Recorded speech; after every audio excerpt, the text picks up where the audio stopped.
It was the night of February 4th, 1974, in Berkeley, California. A thick, damp mist had rolled in off the bay, clinging to the quiet, tree-lined streets of the college town. Inside a second-story apartment on Benvenue Avenue, 19-year-old Patty Hearst was having a normal, unremarkable evening. She was a sophomore at UC Berkeley, engaged to her live-in boyfriend, Stephen Weed. They were winding down, getting ready for the next day, their lives defined by the predictable, safe rhythms of student life. Outside, the darkness of the evening felt absolute. There was no sound of traffic, no shouting, just the quiet hum of the neighborhood. But in the shadows of the apartment building, something was waiting. Unknown to Patty and Stephen, a group of armed people had chosen the apartment as their target. They didn't come to talk. They didn't come to rob the place for cash. Around 9 p.m., a sharp, authoritative knock cracked the silence. Stephen, thinking it was a neighbor or perhaps someone they knew, walked to the door and pulled it open. He didn't even have a chance to ask who was there. The moment the door cracked, the room erupted. 3 figures burst inside. They were moving with a cold, rehearsed aggression. One of them immediately lunged at Stephen. Before he could process what was happening, a heavy weapon struck him across the head with enough force to drop him instantly. The sound of his body hitting the floor was followed by the sounds of the apartment being turned into a scene of chaotic violence. Patty screamed, but the sound was choked off almost immediately.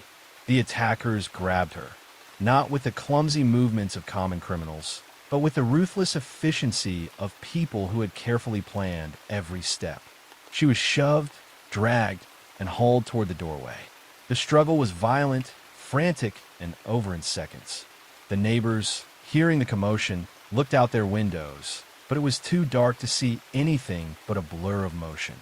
By the time anyone on the street could process what they were seeing, the attackers had reached the sedan idling at the curb. The trunk of the car popped open. Patty was forced inside, her screams muffled by the metal lid slamming shut. The latch clicked, a sharp final sound. The car peeled away, tires screeching against the wet asphalt, leaving nothing behind but a dazed, bleeding Stephen Weed and a lingering, suffocating silence.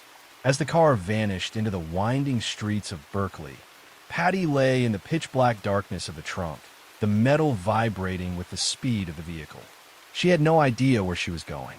She had no idea who these people were. And as the car swerved around the corners of the city, she couldn't have known that she was leaving her entire life behind in the dark. Within an hour of the abduction, the police were on the scene. Then the FBI. The apartment on Benvenue Avenue was swarmed. Agents spent the next several hours bagging evidence, measuring footprints, and questioning the few neighbors who had seen the tail lights of a dark sedan disappearing into the night. But there was almost nothing to work with. The attackers had been meticulous. They hadn't left fingerprints. They hadn't left clues. Stephen Weed, still recovering from the head trauma, was able to give a shaky description, but it was vague, shapes, silhouettes, voices. The agents had a kidnapping, a victim, and a date, but they were staring into a total void. There was no ransom note, no phone call, no known motive. The family of Patty Hearst, one of the most powerful and wealthy names in American history, was notified immediately. Her father, Randolph Hearst, the son of the legendary publishing magnate William Randolph Hearst, was thrust into a nightmare that felt like it belonged in a movie. The authorities were paralyzed. They didn't know if this was a political statement, a mob hit, or a random act of insanity. They didn't know if Patty was alive or dead. As the first 24 hours passed, the pressure on the FBI reached a fever pitch. Every phone line in the Hearst household was tapped. Dozens of agents were working around the clock, tracking every lead in the Bay Area, but the trail was cold. It was as if Patty had been plucked from the earth by a phantom. Then, 3 days later, the stalemate broke. A local radio station received a package. It was an audio tape. When the agents and the family heard the playback, the room went deathly quiet. There was a faint sound of static, and then a voice came through. It was Patty's voice, but it sounded hollow, brittle, and strained. She spoke with a strange, rehearsed cadence. She identified herself, confirmed she was being held, and then the tone shifted. The voice on the tape claimed to represent a group that no one in the FBI had ever heard of. They were calling themselves the Symbionese Liberation Army. The agents frantically cross-referenced the name. They checked databases, informants, and criminal files. Nothing. The group was invisible. They were a ghost organization that had just announced their existence to the world by snatching the most famous young woman in the country. The demands were read on the tape. They weren't asking for money to be wired to a Swiss bank account. They were asking for a massive, statewide food distribution program for the poor, a demand so bizarre and so logistically impossible that it seemed like a taunt. The FBI had a name now, but the more they learned about this group, the more they realized they were dealing with something completely uncharted. The demand was simple: feed the poor. It was a massive, calculated theatrical production designed to force the establishment to bend to the will of these unknown radicals. They wanted millions of dollars worth of groceries distributed to the needy across California. The Hearst family, terrified and desperate to save their daughter, agreed. It was a logistical nightmare. Huge trucks were loaded with food, and distribution centers were set up across the state. The lines of people stretched for miles, a chaotic, messy scene that played out on the evening news every night. The group was watching, and they were, predictably, dissatisfied. On the tapes that followed, the voice claiming to be Patty would criticize the quality of the food. They complained about the way it was distributed. They used every opportunity to humiliate the Hearst family and the government. For the FBI, this was a disaster. They were trying to track the source of the tapes, hoping to find a location, but the group was playing a cat-and-mouse game. They mailed the tapes from different cities, used dead drops, and kept their communications so sporadic that the agents could never get close. Inside this safe house, where Patty was actually being held, the reality was far worse than anyone outside could imagine. Days blended together inside the safe house. Patty had little sense of time. She was separated from the outside world, exposed repeatedly to the group's political ideology, and kept under constant watch. Every conversation, every meal, and every interaction reinforced the same message: that the world she had known no longer existed, and that survival depended on accepting the people holding her captive. Outside, investigators were still treating the case as a straightforward kidnapping. Inside, the situation was becoming far more psychologically complex. She was being kept in a small, windowless space. She was often blindfolded. She was told that her parents were enemies of the people and that the FBI could not be trusted, reinforcing the belief that the only safety she could find was with her captors. The isolation was total. As the weeks passed, the public became obsessed with the case. The People in Need program was failing to secure her release, and the FBI was running out of time. They knew they were missing something, a critical piece of the puzzle. They were looking for a victim, but the voice on the tapes was starting to change. The tone was becoming colder. The language was becoming more radical. The fear was still there, but beneath it, there was a new, strange layer of compliance that was confusing the analysts listening to the tapes. Then came a next tape. The girl on the recording announced that she had been given a new name. She wasn't Patty Hearst anymore. She was Tanya, and she claimed that she had made a decision. She didn't want to be rescued. She wanted to stay. The FBI dismissed it as forced propaganda. They told the public not to believe it. But shortly after that tape was released, something happened that made the entire country stop and stare at their televisions in disbelief. On the morning of April 15th, 1974, the Hibernia Bank in San Francisco was operating with typical Monday morning efficiency. Customers were at the tellers, the lobby was buzzing with quiet conversation, and the security cameras were humming overhead. Then the doors burst open. A group of people wearing heavy coats and military-style gear swarmed the lobby. They were shouting, their weapons drawn. It was a classic high-stakes bank robbery. The customers hit the floor, terrified. But as the security cameras panned across the lobby, they captured an image that would haunt the American consciousness for decades. Near the entrance, holding a semi-automatic carbine, stood a young woman. Her hair was different, and her face was hardened, but the features were unmistakable. It was Patty Hearst. She wasn't a hostage. She wasn't cowering in the corner. She was standing guard, her weapon aimed at the crowd, her posture aggressive and alert.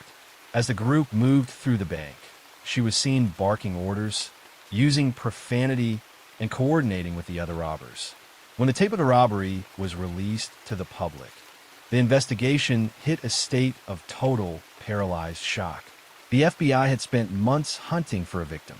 They had analyzed her psychological state, assuming she was under duress. But this footage showed something else entirely. It appeared to show Patty taking an active role in the robbery. The public reaction was a mix of horror and confusion. Was it possible for someone to become so psychologically dependent on their captors in just 2 months? Or was there a darker, more complex truth? The group had successfully turned their hostage into their most famous recruit. As they escaped the bank with over $10,000, they didn't just leave with the money. They left with the complete destruction of the public's perception of the case. The FBI's narrative that they were searching for a girl being held against her will had to be completely rewritten. The girl was now a suspect in an armed robbery. The manhunt intensified, shifting from a rescue mission to a nationwide search for a group of dangerous, armed fugitives who were hiding in plain sight. The robbery was a massive tactical success for the group, but it was a disaster for their security. Their faces were now on every television set and newspaper in the country. They couldn't stay in the Bay Area anymore. They packed up and headed south to Los Angeles. They figured that in a city of millions, they could lose themselves. They rented a small, nondescript house in a working-class neighborhood, but the lifestyle was rapidly turning into a paranoid, claustrophobic nightmare. The group was cramped. They were constantly fighting, arguing over their direction, and living in terror of being discovered. Every time a car slowed down in front of their house, the entire group would freeze. They kept their weapons loaded and within reach at all times. Patty, or Tanya, as she was now called, was fully integrated into this world. She participated in the mundane, miserable routines. She cleaned, she ate with them. She listened to their endless, repetitive indoctrination sessions. The breaking point happened on May 16, 1974. 2 of the members went to a sporting goods store in Inglewood to pick up some gear. It was a small, routine errand, but while inside, they were caught shoplifting. A security guard confronted them. A fight broke out. Patty, waiting in a van parked outside, fired several shots toward the storefront during the confrontation before the group fled the scene. It was a reckless, impulsive act. It alerted the police that something was very, very wrong. The members managed to flee, but they left behind a trail of shell casings and witnesses who had seen the whole thing. The Inglewood confrontation generated valuable leads. Combined with ongoing surveillance and investigative work, authorities were eventually able to identify a house in south central Los Angeles linked to the group. The group had finally run out of road. They were holed up in a tiny home on 54th Street, unaware that the entire LAPD was already mobilizing around them. The next morning, the neighborhood was about to become the site of a siege that would be broadcast into living rooms across the world. It was May 17, 1974, a typical Friday in Los Angeles. By midday, the streets around 54th Street were unrecognizable. Police cruisers, SWAT vans, and FBI agents had locked down the entire block. They had identified the house where the group was hiding. The police used a loudspeaker to order the occupants to surrender. The response was not a white flag. It was a roar of automatic gunfire. The house erupted. For the next hour, thousands of rounds were exchanged.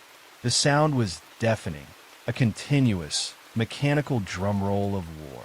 News helicopters circled overhead, filming the live feed for millions of Americans who watched in silent horror. The police responded with tear gas and heavy, concentrated fire. They weren't holding back anymore. Then the situation took another turn. A fire broke out inside the house. Exactly what ignited it has remained disputed, but the flames spread rapidly. The house was filled with weapons and ammunition, and as the heat intensified, the stockpiled bullets began to cook off. The house sounded like a continuous explosion. The flames tore through the structure, turning the small residence into an inferno. The police waited for someone to emerge. They waited for the gunman to give up as the roof collapsed and the walls buckled. But no one came out. When the fire was finally doused and the smoke cleared, the scene was catastrophic. 6 bodies were found in the charred ruins. The group had been decimated. But as investigators meticulously sifted through the debris, the tension in the room was palpable. They were looking for one specific person, Patty Hearst. They counted the bodies. They checked the teeth. They verified the identities. She wasn't there. For a terrifying, confusing moment, the authorities realized the truth. She had managed to escape. She was out there, somewhere in the dark, and she was alone. The myth of the group had been burned to the ground, but the reality of the fugitive heiress was far from over. The months that followed the 54th Street shootout were a blur of shadows. Patty Hearst was not inside the house during the siege. While 6 members died in the fire, she and several surviving members of the organization remained on the run. They were now the most wanted people in the country. The FBI hunt went into overdrive. Every lead, every tip, every possible sighting was investigated with extreme prejudice. But the group had learned their lesson. They were no longer the arrogant, loud radicals they had been in the Bay Area. They were ghosts. Patty's existence became a grueling, miserable slog of survival. She moved from motel to motel, from city to city. She was living in total social exclusion. She didn't have money, she didn't have her family, and she didn't have her identity. The psychological toll was likely immense. She had been through the kidnapping, the public transformation into Tanya, and then the traumatic escape from a situation where her former captors had died. She was living in a perpetual state of survival. The authorities were baffled. They couldn't understand how she could stay hidden for so long. Was she being held against her will? Was she hiding out of fear? Or was she still a committed, radicalized soldier, waiting for a chance to strike again? The answer didn't come until September 18, 1975, over a year after the shootout. FBI agents, acting on a tip, cornered the remaining members in a quiet apartment in San Francisco. They burst through the door, weapons drawn, ready for a fight. They found Patty inside. She didn't fight back. She didn't reach for a weapon. She didn't scream. When the agents handcuffed her and led her out of the apartment, she looked tired. It was the face of a woman who had been running for too long, a woman who had finally been stopped. The kidnapping case was technically solved, but the real drama was just beginning. The legal system was about to tear her life apart. The trial of Patty Hearst became the defining legal spectacle of the 1970s. The defense, led by the high-profile F. Lee Bailey, constructed a daring, complex argument. They didn't deny that she had robbed the bank or fired the shots in Inglewood. They admitted it happened, but they argued that she was a victim. They brought in psychiatrists who testified about the survival mechanisms of the brain, the terror of the closet, and the defense's position that her identity had been systematically destroyed under duress. But the prosecution was brutal. They didn't care about the why. They cared about the what. They played the tapes of her laughing and swearing. They brought in witnesses who described her as an active, willing member of the gang. Prosecutors argued that she had opportunities to escape, seek help, or alert authorities, yet remained with the group. They argued that she had willingly embraced a life of crime rather than remaining an unwilling hostage. The jury was trapped in the middle. They were asked to decide on the nature of human will. Can a person be rewritten? Can a kidnapping turn into a conspiracy? On March 20th, 1976, the jury returned the verdict. Guilty. She was sentenced to 7 years in federal prison. The reaction was immediate and polarized. Supporters felt it was a cruel punishment for a traumatized victim. Detractors felt it was a fair punishment for a dangerous criminal. Patty eventually served 22 months before her sentence was commuted. Years later, she received a full pardon from President Bill Clinton. But the case never truly settled.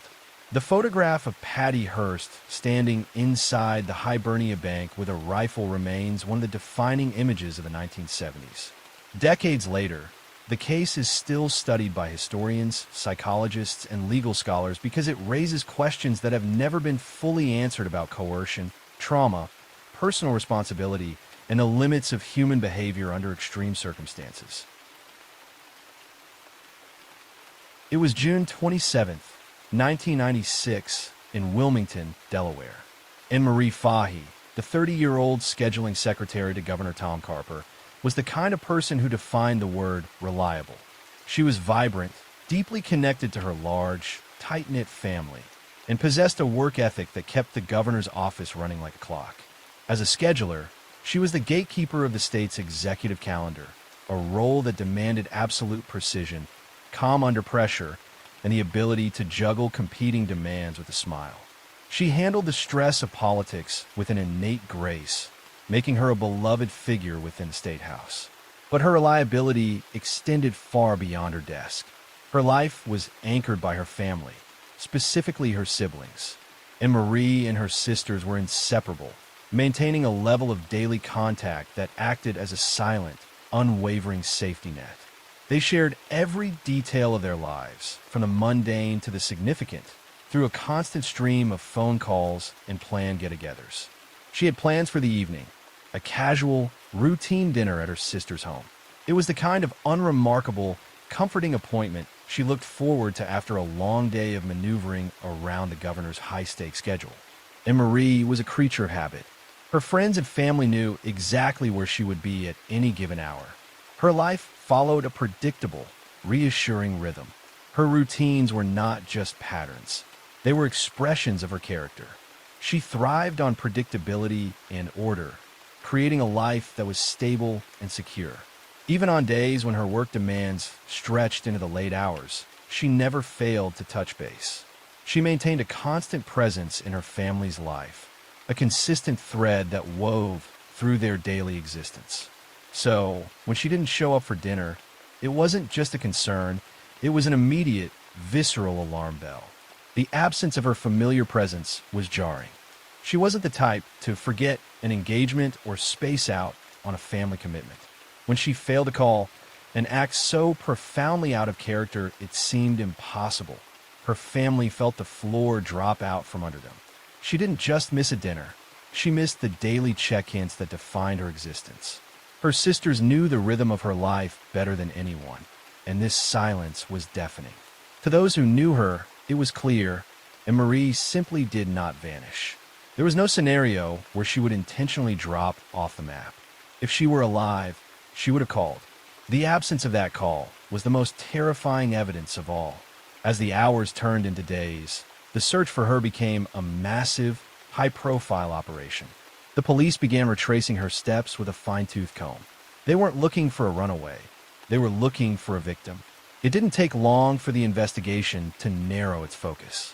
A shadow had been hanging over Marie's life for some time. Thomas Capano. Capano was not a common criminal. He was a high-powered attorney, a scion of a prominent and wealthy Delaware political family. He walked in circles of immense influence, a man who seemed to have unlimited resources and connections that reached the top tiers of the state's elite.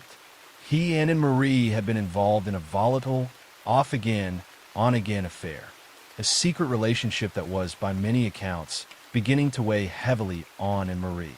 She had been trying to build a new life, to distance herself, but Capano, a man used to getting what he wanted, was reportedly not letting go. From the very beginning, the investigation was shadowed by Capano's status. Every time the police took a step, they seemed to hit a barrier. Capano moved through the halls of power with an ease that made even the most seasoned detectives tread carefully. The Capano name was synonymous with influence in Delaware, and the sheer audacity required to question a man who walked those same corridors of power was not lost on the investigators.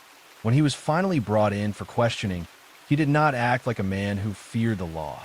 He sat across from detectives, polished and articulate, treating the interview less like an interrogation and more like a high-stakes legal negotiation. He was cooperative in his own, calculated way, yet entirely evasive. He admitted to seeing Anne-Marie that night, but he spun a story that placed the entire burden of her disappearance on her own actions. He claimed she had left his home, had been acting emotional and erratic, and that he had absolutely no idea where she had gone. The police were profoundly skeptical. Their gut instincts told them they were staring at a killer, but their evidence locker was empty. Every time they verified an alibi, They found the edges smoothed over, as if Capano had already anticipated their questions. They had to fight the quiet pressure of a community that was accustomed to the Capano family's dominance. To build a case, they needed something more than suspicion. They needed a trail of hard data. They began a grueling, methodical process of deconstruction, turning over every stone. The investigative work was tedious and exhausting. They subpoenaed phone records, which contradicted Capano's casual affair narrative, showing hundreds of calls, obsessive, relentless pings of communication that painted a picture of a man who refused to let go, often calling her at work, home, and on her pager. Detectives scrutinized his every movement, checking credit card statements, toll booth records, and ATM usage. They were looking for any anomaly that would shatter his calm facade. They even conducted hours of interviews with associates and employees, watching for inconsistencies in the timeline he had provided. The pressure was mounting, but Capano remained a ghost, always just a step ahead, meticulously curating his version of the truth. They began a deep dive into the dynamic between the two, searching for the truth that Capano was working so hard to bury. They pored over in Marie's journals and diaries, which had been recovered with the help of her friends who had tucked them away, sensing they were vital. What they found was chilling. The writings painted a portrait of an obsessive, suffocating relationship, and Marie had meticulously documented her growing fear, her internal battle for independence, and Capano's refusal to respect her boundaries. The diaries became the emotional anchor of the prosecution's future case, providing a voice to a woman who had been silenced. They were not just emotional outbursts. They were a roadmap of the weeks leading up to her death, detailing the chilling shift from unwanted attention to genuine, palpable terror. For the FBI and the Delaware State Police, the case was a race against time. They had a victim, a prime suspect with deep pockets and deeper connections, and a total lack of physical evidence. No body, no weapon, no crime scene. Every day that passed without a trace of Marie, the hope of finding her alive dimmed. The case was turning into a haunting, circular puzzle. They knew who they believed was responsible, but they couldn't find the proof to break through his wall of silence. They began tracking his every move, digging through financial records and witnesses, looking for that one crack in the armor, that one piece of physical proof that would prove he was lying. The breakthrough came from an unexpected place: Capano's own family. Investigators shifted their focus from Thomas to the people around him. They realized that a man as meticulous as Capano could not have executed a plan of this magnitude completely alone. They began looking into the movements of Capano's brothers in the days following Marie's disappearance. It was a tedious, grueling task, tracking the timeline of vehicles and personal movements across state lines.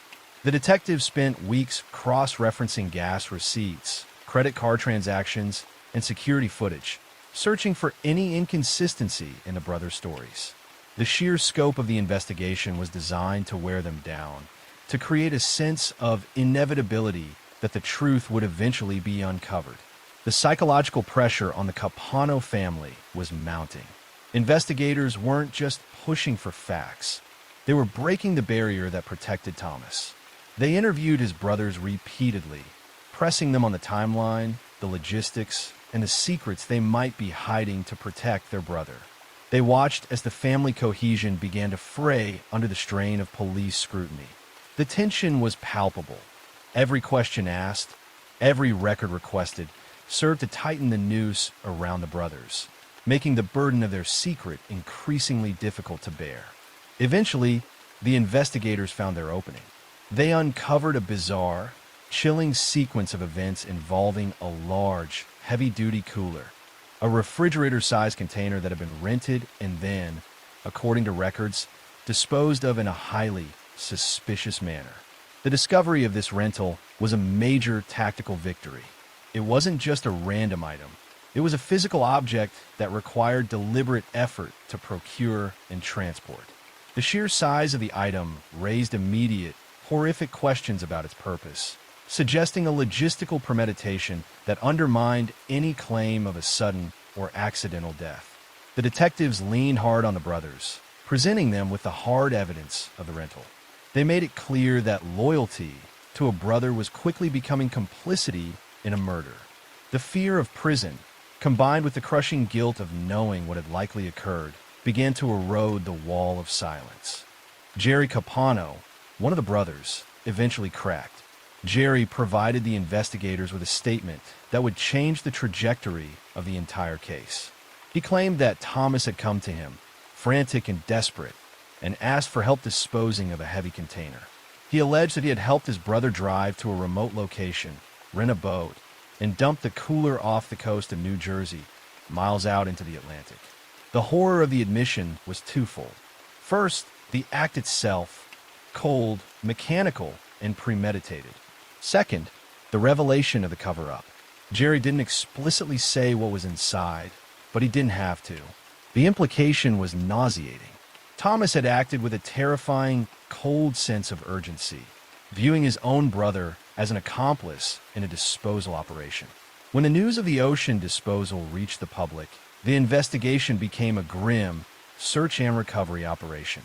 But the ocean is vast and unforgiving. Despite extensive, heartbreaking efforts by the Coast Guard and investigators, the container was never found. The physical evidence they needed, the body of Anne-Marie Fahey, remained lost to the sea. The prosecution was now officially facing the no-body nightmare. The prosecution's challenge was profound. In the legal world, a no-body murder case is often viewed as the ultimate test of a trial team. Without the physical remains of the victim, the state faces an uphill battle against the corpus delicti rule, a legal doctrine requiring the prosecution to prove that a crime actually occurred before they can prove who committed it.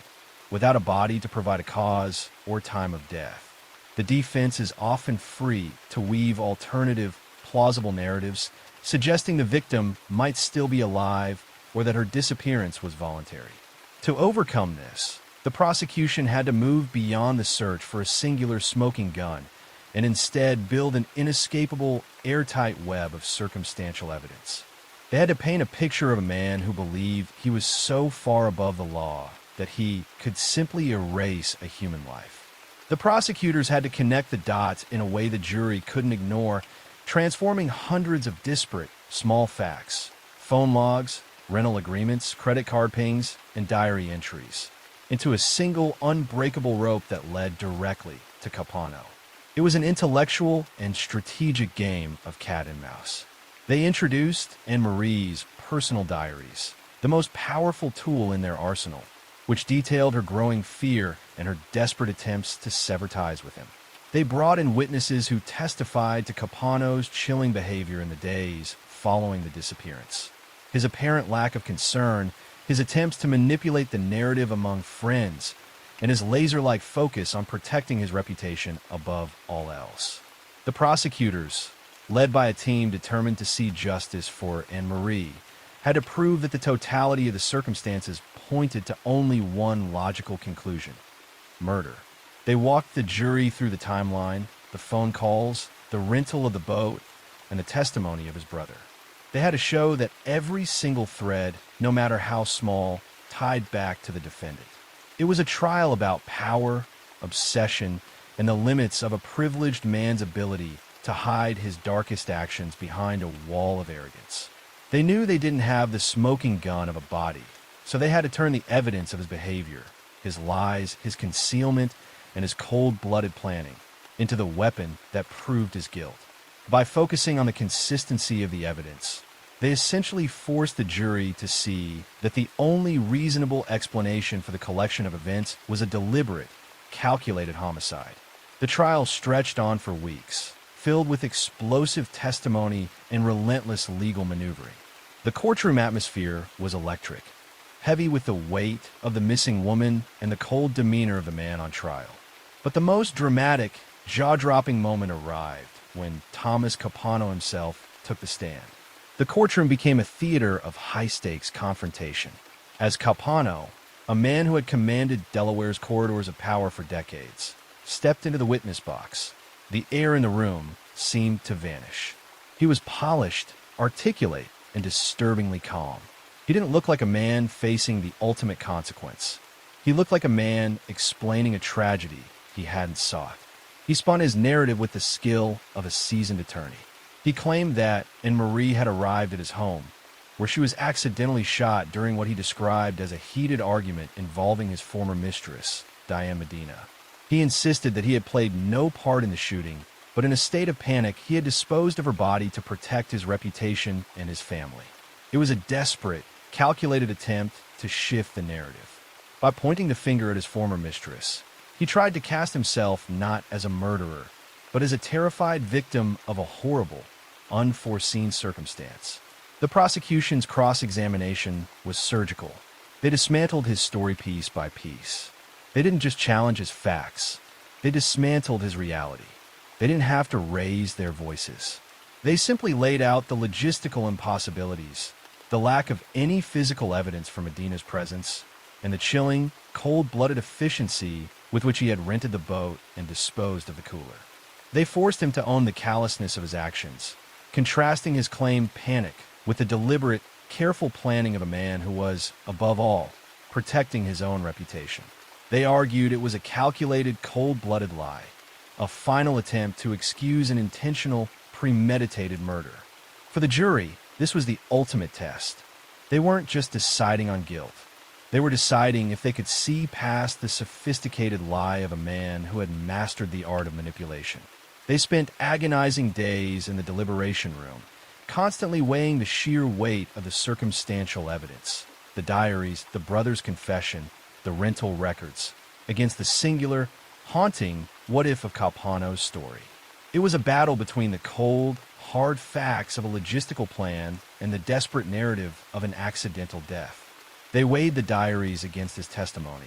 They weighed the brother's confession against Capano's excuses. On January 17, 1999, the courtroom fell silent as the jury, after weeks of deliberation, revealed its decision. Thomas Capano was found guilty of first-degree murder. After initially being sentenced to death, his death sentence was later vacated, and he was re-sentenced to life in prison without the possibility of parole. He died in prison in 2011, never disclosing the location of Anne-Marie Fahey's remains. The case of Thomas Capano and Anne-Marie Fahey remains one of the most significant legal battles in Delaware history. It stands as a landmark case for prosecutors everywhere, demonstrating that a conviction is possible even without a body if the web of circumstantial evidence is strong enough. It showed that the truth can be excavated from the wreckage of a life, even when the killer has attempted to destroy all trace of his crime. But for those who knew Anne-Marie, the verdict brought only partial closure. She was a woman who had her entire life ahead of her, a life that was cut short by someone who felt entitled to own her. The tragedy of her death rippled through the community, turning a private domestic horror into a public quest for accountability. Decades later, the case serves as a grim reminder of the dangers of coercive control and the tragedy of domestic violence that can escalate behind the closed doors of the powerful. The image of the cooler, the ocean, and the missing young woman remains a haunting piece of true crime history. It is a testament to the fact that while some secrets are buried deep, the truth has a way of rising to the surface, and that even in the absence of a body, justice can still be found. It's a Saturday morning, December 16th, 1989, in Mountain Brook, Alabama. Inside one of the quiet, tree-lined homes, a federal judge is enjoying the slow, deliberate pace of the weekend. As a judge on the U.S. Court of Appeals for the 11th Circuit, Vance has spent years deciding complex and often high-stakes federal cases. Friends describe him as thoughtful, measured, and deeply committed to the rule of law. Nothing about that Saturday suggests he has become someone's target.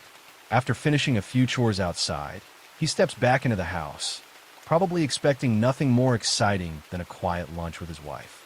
His name is Robert Vance, and within the next few seconds, his life is about to become part of one of the largest bombing investigations in FBI history. He moves through the house with the steady, calm rhythm of a man who has spent his entire career balanced on the scales of justice. Around 11 a.m., he walks back into his kitchen. There, sitting right on the counter, is a brown paper package.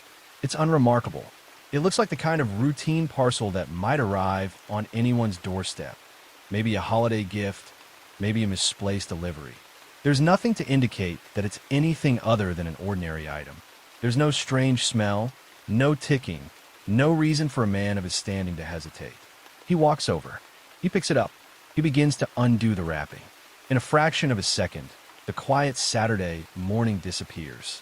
The kitchen is torn apart by an explosion so violent it seems impossible for a package that size to hold that much force.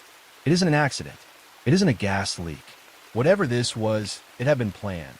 The blast hits with pinpoint intensity, and in that heartbeat of smoke and ringing ears, the peaceful Saturday vanishes. His wife, Helen, is caught in the path of the debris, suffering severe, life-altering injuries. When the smoke clears and the first responders arrive, they don't just see a domestic tragedy. They see a scene that screams of intent, a calculated strike against a high-ranking member of the federal judiciary. Part 2, a pattern of terror. 2 days later, the nightmare shifts hundreds of miles away to Savannah, Georgia.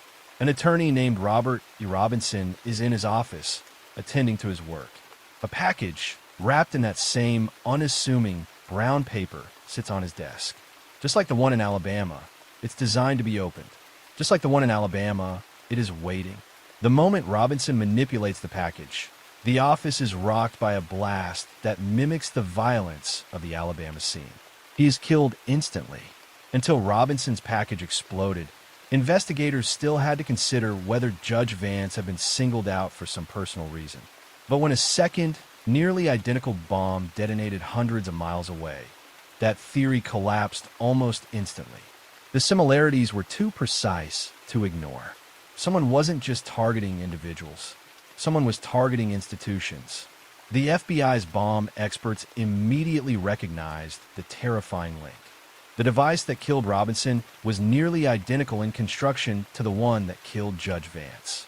The Bureau quickly formed the Van Pack Task Force, specifically dedicated to the Vance package investigation.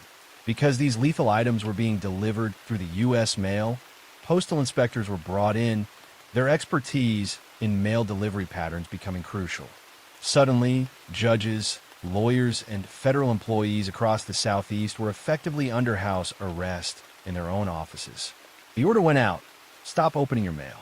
Federal buildings quickly introduced additional mail, screening, and security precautions as the investigation unfolded, and the atmosphere shifted from confusion to a cold, suffocating terror. 2 bombings in 48 hours couldn't be a coincidence anymore. Investigators now knew they weren't dealing with a personal grudge against one judge. Someone had declared war on the American legal system. The investigators are in the lab, staring at the microscopic wreckage. They aren't looking for a person's face yet. They are looking for a signature. They deconstruct the tape, the stamps, the wiring, and the detonators, piece by agonizing piece. Bomb technicians often compare devices the same way detectives compare handwriting. Even when someone tries to hide their identity, they tend to build things the same way every time.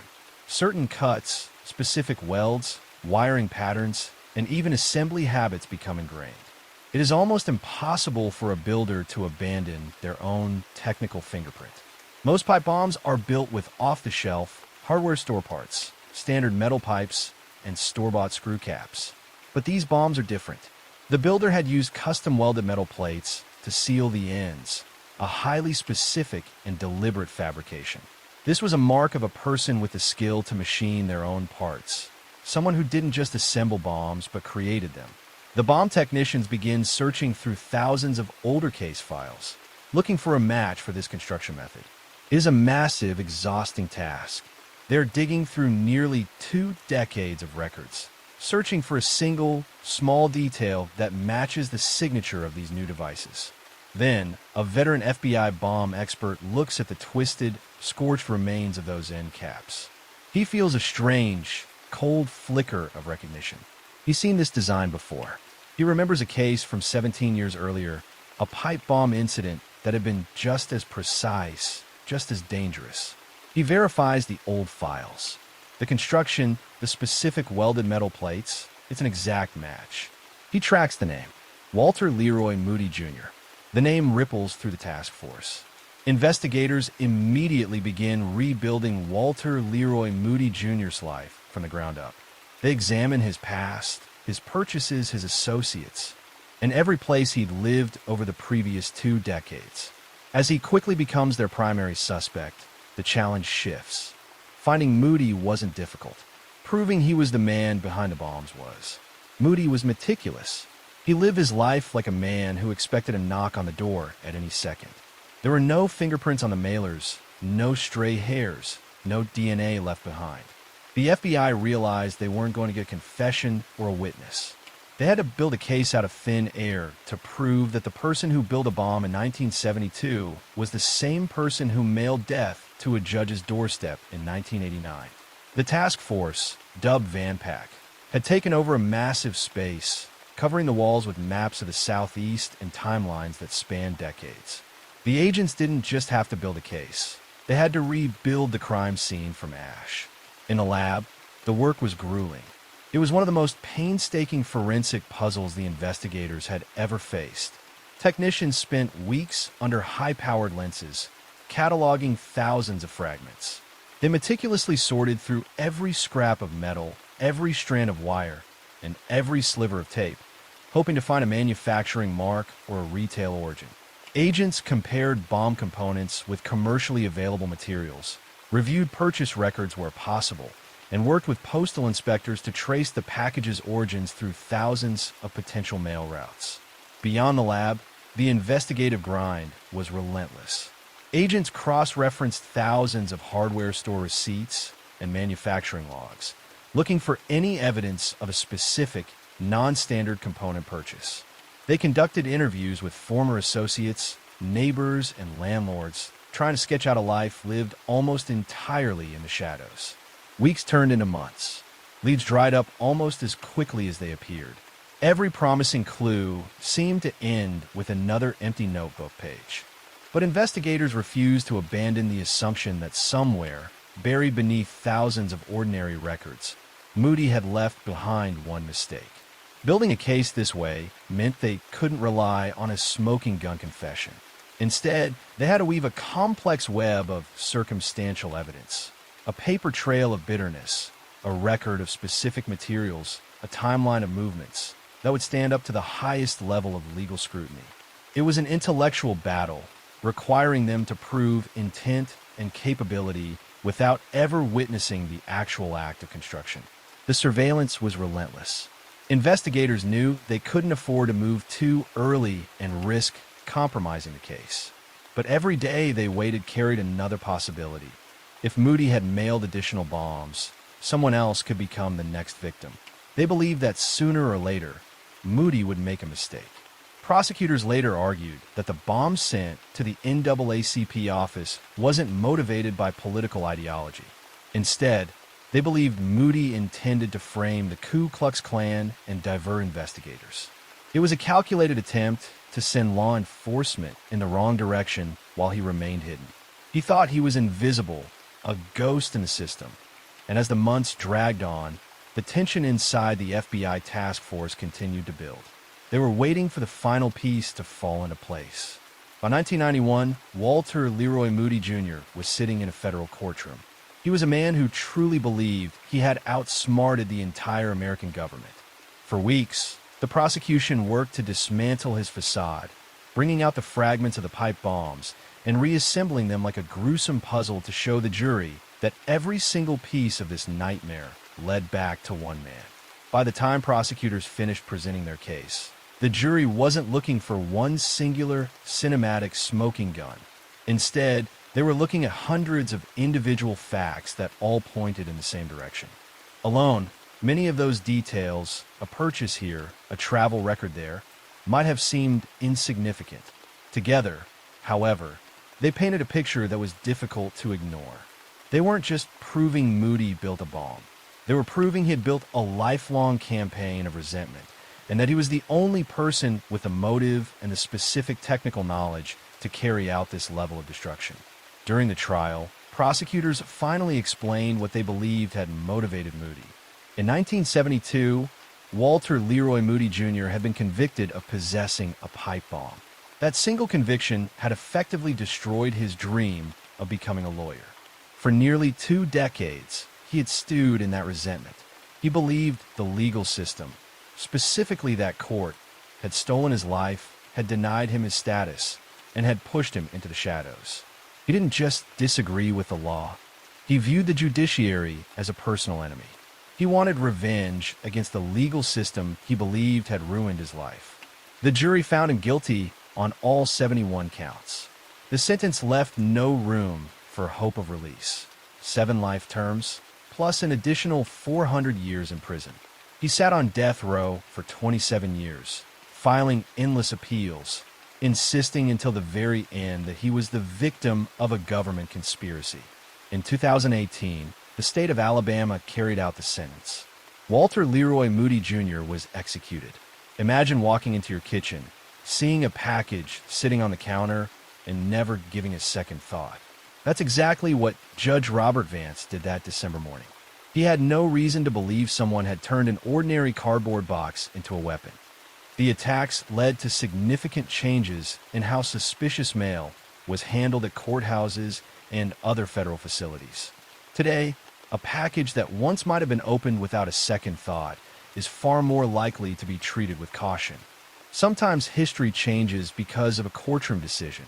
Sometimes it changes because someone opens the mail. It's the morning of July 4th, 1956. We're in Westbury, Long Island. If you could step into this moment, you'd see exactly what the post-war American dream was supposed to look like. It's that perfect, sunny summer morning, the kind where the air feels light and the neighborhood is just waking up. You can hear the rhythmic click-clack of bicycle tires hitting the pavement, the cards clipped to the spokes fluttering in the breeze. Sprinklers are hissing in the heat, misting the bright green grass, and the faint, savory scent of charcoal grills being prepped for lunch begins to drift through the open windows. Fathers are out on their porches, hanging red, white, and blue bunting, waving to the neighbors who are out walking their dogs. It's the kind of place where people felt comfortable leaving doors unlocked and trusted the people around them. It just felt like a safe, impenetrable bubble. In the middle of this, you've got Betty and Peter Weinberger. They're new parents, deep in the trenches of those first few weeks with a newborn. Their son, Peter, had arrived just 33 days earlier.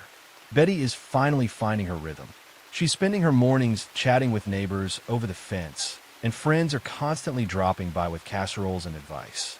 On this specific morning, Betty takes little Peter out for some fresh air.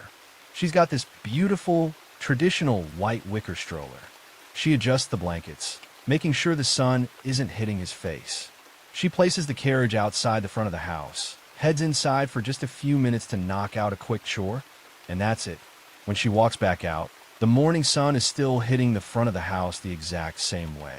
The stroller is still there, but the moment she walks up to it, the air feels different. She reaches down, moves the blanket, and nothing. The stroller is empty. When the realization hit, the cold, hard truth that her son was gone, Betty's voice cut through the neighborhood. A sound of pure terror. The transition was instant. Neighbors who were just moments ago hanging flags or chatting over fences immediately dropped their coffee, left their doors wide open, and sprinted toward the Weinberger home. The street transformed into a blur of frantic energy. Mothers called their kids inside, their voices sharp with a sudden, unexplainable fear, while other neighbors began systematically tearing through the hedges, peering into dark garages, and checking behind every garden shed on the block. Men and women were running house to house, faces pale, breathless, asking the same panicked question. Has anyone seen the baby? Has anyone seen a man? A car. The local police were on the scene within minutes, their sirens tearing through the stillness. As those patrol cars rolled up, the neighborhood, which felt so safe and impenetrable just an hour ago, had suddenly become a crime scene. That sense of security didn't just crack, it shattered. The investigation takes a hard, terrifying turn when a letter shows up. It's typed, it's cold, and it's demanding. The kidnapper wants $2,000. That's about $20,000 today, in small, unmarked bills. Now, the FBI is involved, and this creates an impossible nightmare. If they cooperate with the feds, they risk the kidnapper seeing the police and doing something to the baby. If they try to pay the ransom alone, they lose their best chance at catching the guy. The FBI planned a high-stakes surveillance of the drop site. Agents were tucked away in unmarked cars in driveways and side streets. Engines cut, the silence inside the vehicles heavy and thick. They were watching through high-powered binoculars, fingers hovering over radios, straining to see any movement in the shadows. Every single passing vehicle became a potential threat. If a car slowed down, the agents' hearts hammered against their ribs. Every pedestrian walking their dog or jogging past the drop site was treated as a potential suspect. The tension was suffocating. Time didn't just pass, it crawled. You'd check your watch, thinking an hour had gone by, only to realize it had been 5 minutes. As the deadline approached, the darkness seemed to close in. The agents waited in the absolute quiet of the night, holding their breath, every rustle of leaves sounding like a footstep. But as midnight arrived and passed, the road stayed empty. The package sat there, completely ignored. The kidnapper never showed. And that silence? That was the most terrifying part. In 1956, there were no computers or cell phones. If you wanted to find someone, you had to hit the pavement. The FBI machine started moving, but it was a grueling manual process. They started printing thousands of missing baby flyers. These were physical sheets of paper that had to be stapled to telephone poles, taped into grocery store windows, and handed out at every gas station for miles. They notified every single hospital in the region, warning them to look for any newborn admitted without the proper, verifiable documentation. The scope of the search was unprecedented. They alerted every railway station, bus terminal, and airport, putting ticket agents on high alert for anyone traveling with an infant. They even tracked down local taxi drivers, questioning them about any unusual fares they might have picked up near the Weinberger home that morning. They asked mail carriers, who were the eyes and ears of every neighborhood in the 1950s, to keep watch for anyone acting out of place. They expanded their net into neighboring states, coordinating a dragnet that covered hundreds of square miles. The media was everywhere. Every newspaper and radio station was broadcasting Peter's photo. This created a massive, chaotic flood of tips. Agents spent their days chasing shadows. It's soul-crushing work, looking for a needle in a haystack, knowing that somewhere in the thousands of pages of reports, someone had made one tiny mistake. Eventually, all that legwork started to point toward one name, Angelo LaMarca. He wasn't some career criminal, but he was drowning in money troubles, which is usually the spark for these kinds of things. The FBI didn't rush in. They were quiet. They started with the basics. For days, agents sat in unmarked cars down the street from his home, the smell of stale coffee and cigarettes the only thing keeping them company during the long, silent shifts. They watched who he met. They watched where he went. They followed him to work, to the store, to bars. They were looking for any deviation in his routine, any nervous behavior, any slip-up. Behind the scenes, the investigators were pulling his entire life apart. They went through his finances with a fine-tooth comb, looking for that $2,000 or any sign of unusual spending. They were even going through his trash, picking through his discarded mail and receipts, desperate to find anything that linked him back to the ransom note.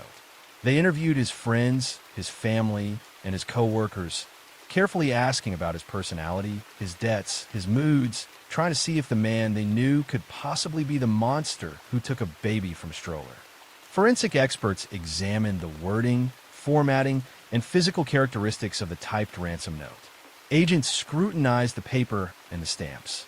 They studied the typewriter's unique keystrokes, searching for mechanical imperfections. Together, those details steadily strengthened the case, gradually turning LaMarca from a person of interest into the investigation's primary suspect. When they finally brought him in, they didn't go in screaming. The room was small and sterile, and the silence was heavy. The interrogation was a test of endurance. The agents rotated in and out of the room, ensuring that while the investigators remained fresh and sharp, Lamarca never was. Hours bled into each other. He was kept in that chair, forced to sit with his own thoughts, while different agents came in to calmly point out the growing pile of inconsistencies in his story. Lamarca started off confident, leaning back, trying to project the image of a man who had nothing to hide. But as the clock on the wall ticked forward, his posture changed. He stopped pacing. He started rubbing his eyes, his shoulders slumping under the weight of the constant, quiet questioning. The agents didn't need to raise their voices. They just kept circling back to the mechanical failures in his plan, the typed note, the timeline, the gaps in his alibi that he couldn't fill. You could see the moment the mask began to slip. His responses, once quick and rehearsed, became slower, more labored. He started looking for an exit in the conversation that wasn't there. Every time he tried to build a new story, the agents dismantled it with a piece of evidence he hadn't expected them to have. His confidence didn't shatter all at once. It eroded slowly, piece by piece, until he was just sitting there, visibly exhausted. Finally, the wall came down, and Lamarca began to talk. That confession was a gut punch. Lamarca led the authorities to a remote, wooded area. It was dense, quiet, and felt miles away from the life they had been chasing. The agents moved in a line, stepping carefully over branches and underbrush. There was no talking. The only sound was the crunch of leaves under their boots. The tension was suffocating. Everyone there was playing out the exact same scenario in their heads. They were going to find the baby alive and bring him home. Then, one agent in the lead stopped. He didn't point. He didn't call out. He just stopped. And as the others caught up and saw where he was looking, the entire group just froze. Nobody spoke. You didn't have to look at the ground to know why the air had suddenly gone ice cold.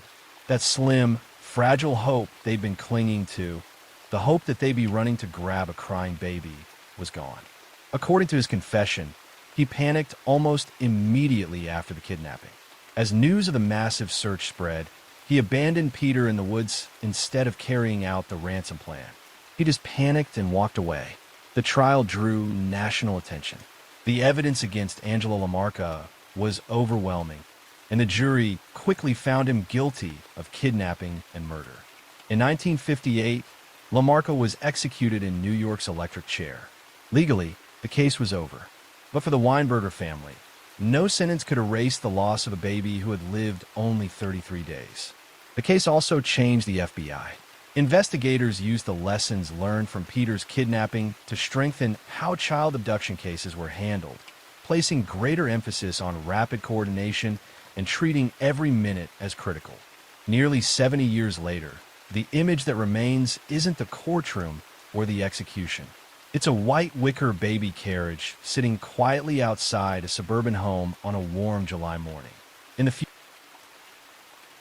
Imagine it's May 24th, 1935, in Tacoma, Washington. It's a bright, clear afternoon, the kind where the air feels crisp and the city is just humming along. 9-year-old George Weyerhaeuser came from one of the most prominent families in the region. The Weyerhaeuser name wasn't just well known in Washington. It was one of the most powerful names in the American timber industry. The family controlled one of America's largest timber companies, owning vast forests and employing thousands of workers. To most people, George was simply a schoolboy, but to the kidnappers, he represented an opportunity to demand an enormous ransom. He was walking home from the Lowell School. It was a route he knew by heart, a path that should have been as safe as the living room of his own home. He was heading toward the Annie Wright Seminary to meet his sister for lunch, which is exactly why nobody noticed the danger until it was already over. A Buick pulled up to the curb. The passenger leaned out, asking for directions to Stadium Way, the kind of simple, disarming request that stops a child in their tracks. In a heartbeat, the normalcy was shredded. The man seized George, pulled him into the back seat, and threw a blanket over his head. The car sped away, disappearing into the city traffic. Nearby, a classmate stood frozen, still staring at the empty curb where George had just been. Other witnesses nearby glanced at one another with a creeping, instinctive unease. The silence left in the car's wake was heavy and raw. Passers-by halted, a murmur of confusion quickly turning into alarm. The first frantic, panic calls for help began to ripple through the city as people realized the impossible had happened. By the time his sister arrived at their meeting spot, the sidewalk was empty, leaving behind only the terrifying, silent reality of a child snatched in broad daylight. Police quickly established roadblocks on major routes leaving Tacoma and alerted law enforcement agencies throughout the region. When George didn't walk through the front door, the initial concern soon curdled into a cold, paralyzing dread. The ransom note arrived that evening, bringing the family's worst fears to life. It was typed cold and precise, demanding $200,000 in unmarked $5, $10, and $20 bills. To put that in perspective, in 1935, $200,000 was a staggering, almost unimaginable fortune, roughly equivalent to several $1,000,000 today. It wasn't just cash, it was a physical weight, a massive pile of paper that would have filled several heavy suitcases. Inside the house, the atmosphere was suffocating. The parents read the note over and over, the words burning into their retinas. The note was signed with a chilling, arrogant identifier, egoist. It contained 21 specific, grueling instructions, warning, a slip on your part will be just too bad for someone else. They lived for the phone, the silence becoming their worst enemy. Outside, reporters swarmed the property like vultures, flashbulb popping at every shadow, their constant presence turning the family's home into a public cage. Only 3 years earlier, the kidnapping and murder of Charles Lindbergh Jr. had led Congress to pass the Federal Kidnapping Act, better known as the Lindbergh Law. If a kidnapping victim was transported across state lines, the FBI could investigate. Federal agents quickly became involved alongside local authorities, treating the kidnapping as a case of national importance. Their job wasn't simply to recover George. They also needed to build a case strong enough to identify and convict whoever had taken him. Every decision had to balance George's safety with the investigation. The most grueling task was the money itself. The FBI insisted on recording every single serial number. They sat at folding tables under harsh, buzzing lights, the air thick with the smell of old paper and stale coffee. They transcribed those thousands of tiny numbers into master ledgers for hours, their hands cramping. It was a race against time, with every digit recorded acting as a potential tripwire for the kidnappers. While the family was going through hell, George was kept hidden and moved between different locations, with no idea whether he'd ever see his family again. He was eventually held in a remote shack near Issaquah, Washington, kept inside a large, dark closet with nothing but a mattress and a small table. He was a 9-year-old boy in a strange, wooden cage, listening to the muffled, menacing voices of his captors, Harmon and Margaret Whaley, just outside the door. Despite the constant fear, George later recalled that his captors fed him regular meals and rarely spoke harshly to him. They wanted him alive because he was worth far more to them as a hostage than as anything else. Even so, every hour inside that cramped closet felt endless. With no idea what was happening outside that closet, every passing hour felt longer than the last.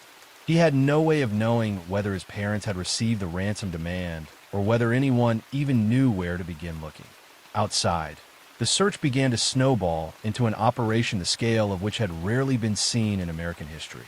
Thousands of volunteers poured into the forests, braving rain and thick, unforgiving timber to check every corner of the landscape. Every abandoned barn, every cellar in the region was forced open and inspected. The entire nation was galvanized. Newspapers printed George's photo on the front page day after day, until that face was burned into the mind of every citizen. Radio bulletins interrupted regular programming throughout the Pacific Northwest, encouraging anyone with information to come forward. Investigators worked in grueling, sleepless cycles, chasing down every rumor and suspicious car reported by frantic neighbors. Each passing day brought a new wave of hope that inevitably collapsed into exhaustion as thousands of leads turned out to be nothing more than misidentified shadows or false alarms. Finally, the day for the ransom exchange arrived. The agents were in place, the plan was set, and the tension was so thick you could cut it with a knife. When the deal went through, there was an agonizing gap of time where nobody knew if the kidnappers would follow through. George had been left at a location. After days of wondering whether he was even alive, agents carefully approached before realizing the kidnappers had actually kept their promise. When they reached him, George was frightened and exhausted, but safe. In a bizarre final twist, the farmer who found George was intercepted on the road by a rogue reporter from the Seattle Times. The reporter impersonated a police officer, bribed the farmer for custody of the boy, and whisked him away in a taxi to secure an exclusive scoop. It was a stunning breach of ethics, but it did get the boy home. When he was finally reunited with his family, it wasn't just a relief, it was an emotional explosion. The FBI realized that while they didn't have a clear suspect, they had the one thing every criminal eventually uses: the money. They had recorded the serial numbers of every single bill in that $200,000 ransom payment. In 1935, this was an innovative investigative strategy. The FBI printed thousands of these serial numbers into thick, heavy, leather-bound ledgers. Agents fanned out across the country, personally hand-delivering these books to bank managers in every major city. It became a test of patience. They were betting their entire investigation on the idea that the kidnappers couldn't hide that much cash forever, waiting for the one mistake that would break the entire case open. This wasn't a digital age. There were no databases to cross-reference or instant alerts to send. This was a physical, analog war of attrition. The agents spent weeks traveling by train and car, stepping into local bank branches with heavy, ink-stained ledgers under their arms. They had to win the trust of bank employees, explaining the gravity of what they were doing without sparking panic. These bankers became the eyes of the law in every town across the Pacific Northwest and beyond. It was a massive, unprecedented collaboration between federal law enforcement and the private sector, transforming everyday banking from a routine transaction into a potential trap. The weight of that responsibility was immense, turning every deposit and withdrawal into a high-stakes encounter for the clerks working behind those teller windows. Financial institutions quietly became part of the investigation. They weren't just banks anymore. They were the front line, the silent watchers looking for a trace of the stolen fortune. Every teller, every clerk, and every manager was now part of a massive, nationwide net, waiting for the moment when a single bill from the ransom payment would appear on their counter. Months had passed since the kidnapping, and Weyerhaeuser had become increasingly confident that investigators had lost his trail. The breakthrough didn't happen in dramatic fashion. It came through an ordinary business transaction. A marked ransom bill surfaced during routine banking operations. On its own, it meant very little. But investigators suddenly knew something important. The money was moving, and if one bill had surfaced, more would follow. Weyerhaeuser believed he'd gotten away with it. In reality, every bill he spent brought investigators one step closer to him. They weren't just reacting to his spending. They were anticipating it. They were mapping his movements, one gas station and one corner store at a time. They were watching his trail grow longer with every cent he spent.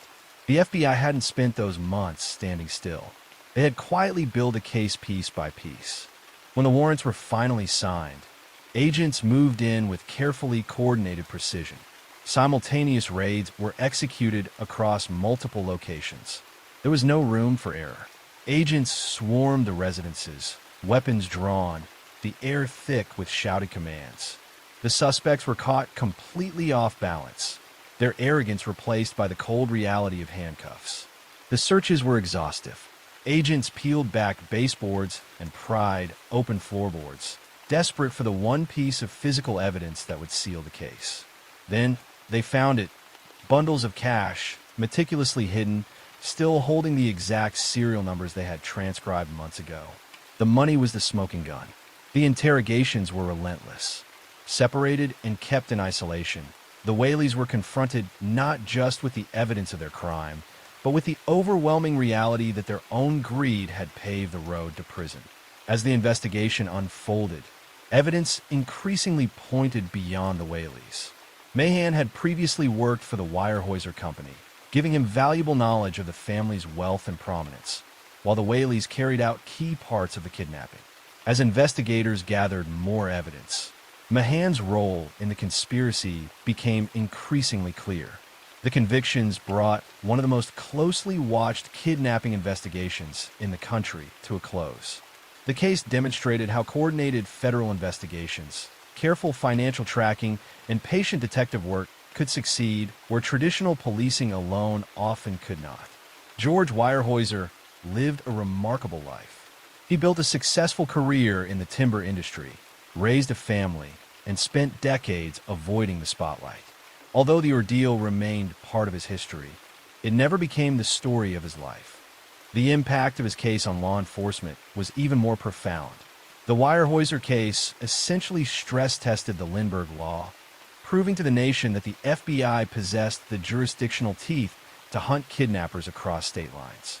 The serial number tracking strategy became an influential model for future ransom investigations, evolving into the forensic accounting techniques used today.